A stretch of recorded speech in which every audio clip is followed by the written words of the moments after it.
Well, chalk redesign really came about after spending over 25 years working in the fashion industry, both in the UK and here in Australia.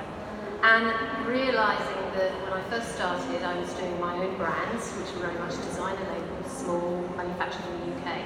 I then went on to work for much bigger companies, more global players in mid-market women's wear.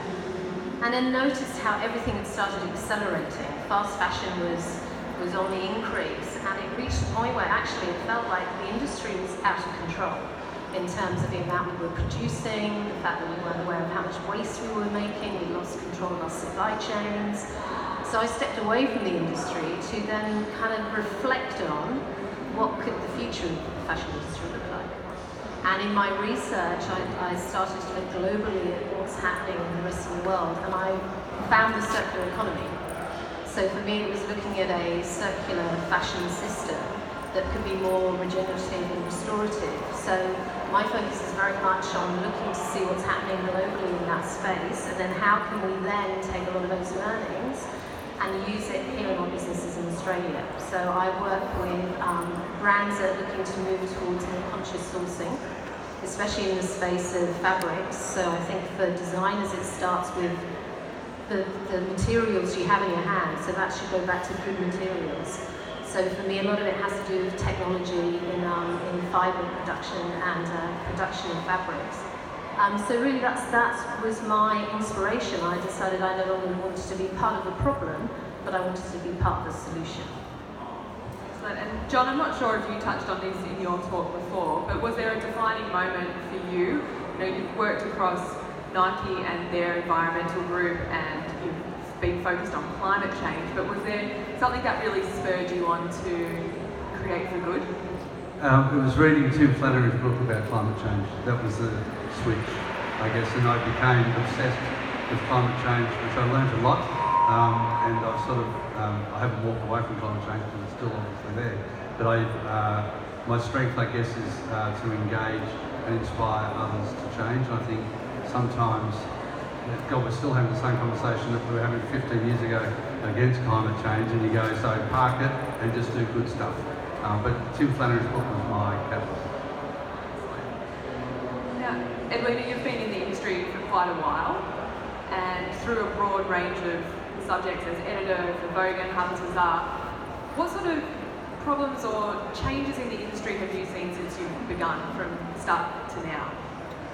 I guess the move to fast fashion was a huge one, and I would agree the accelerated nature of the fashion industry, where everything started to spiral out of control, was definitely something I've witnessed over my career.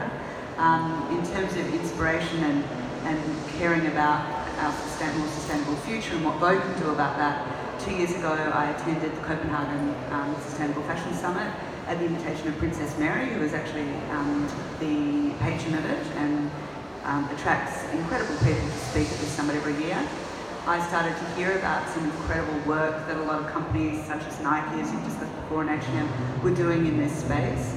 And then recently at the Paris Collections, probably the most exciting thing I saw was staged at Google, and it was a fashion investor tech company which were investing in a number of sustainable fashion outcomes. For example, leather that was being grown from stem cells, diamonds that were being made from putting pieces of carbon under extreme pressure and creating a real diamond. So not a zirconium, a real diamond that Leonardo DiCaprio invested in, etc. And I guess I just realised, rightly or wrongly, that the conversation had really changed, and Vogue Australia is going to be 60 years old in 2019. Maybe I'll still be editor, and I really have a role to play in deciding, what part we're going to play in the future fashion conversation, as now an old elderly stateswoman of fashion, I would say. And to that end, we just commissioned a March issue, which Emma Watson has agreed to co-edit with me. And Emma will edit a whole section of the magazine that's totally dedicated to sustainable fashion. She will only wear sustainable fashion in the issue. Vogue is really, I think, taking a stand the best we can, but also continuing to support the wider industry, obviously, because that is our role too. Yeah, and it's great that you've touched on all those technologies that you've seen from being within the fashion industry and kind of being privy to that behind the scenes. So that kind of links perfectly into Wrangham and the technology that you're working on at the moment and the shifts that you're seeing within the fashion industry. I mean, we just had a really cool conversation out the back about what is happening and what's occurring. A lot of people think that within the circular economy we can do everything with our clothing, we can recycle the whole thing, but that's not exactly the case, is it? What's actually happening? Yeah, in fact, it's a very, very complex problem. It's not like plastics, or because it has so many things. You have different type of fibers, different type of dyes, different type of chemicals. We don't know often what are the things, what are the compositions. So the problems are identifying different components in the fabric, how to separate it, and then how to recycle. So there are technical issues, and so often we have to be careful that we do not add additional problems during recycling. We can do sometimes, but often we use nasty chemicals. Again use a lot of water.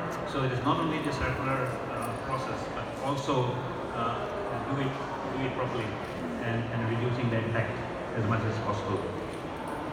Yeah, I think that's something that as consumers we want to hear a little bit more, because we're not really sure what happens to our end-of-life clothing. You know, we might sell it to someone, or we think donating it is going to be a great thing to do, but it's often not quite the case. It may end up in another country, sitting around on the floor, or it ends up in landfill where it's creating and contributing to climate change. So there's a lot of conversation that needs to be had around what's happening in design of our clothing, especially with that rise that you were talking about in fast fashion. And you know, within Australia, 6,000 kilograms of clothing is dumped into landfill every 10 minutes, and that's just Australia alone. So we're having a huge impact of just what we're buying and what we're using, and what we're not doing with it at the end of life. So I think that's something that we really need to think about. Now, John, with Save Our Souls, I guess that's something that you did think about, repurposing, recycling, and so what exactly are you doing with Save Our Souls? So it started when I was at Nike. Nike have a program called Nike Reuse a Shoe. So I started that, and then when I left Nike, it seemed silly me funding their program. So I started Save Our Souls.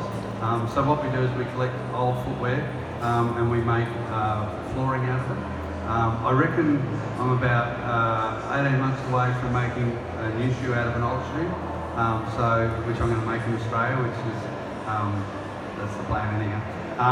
So it started, I guess, with just understanding that I guess I have a desire to make the world a better place, and you go, well, that's nice, but what the hell does that mean? And what impact can I have as a person? And you go, actually, I know shoes. I've been selling shoes for 30 years, and I sort of know that space. So I tend not to sort of look outside of my space and just think, how do I do something positive today within my circle of influence? And we've all got a circle of influence. And I think sometimes we look at the big picture about climate change, and I just roll up in a ball and start rocking. And you go, but if I actually do good shit today about things I can influence, we don't know. And I think Tom's is a really nice example of those 250 kids, the impact not only that we've had on those kids, but Blake's inspired many companies to elevate purpose now. So stick to your circle of influence, but do something every day that's good. Yeah, it's all about storytelling.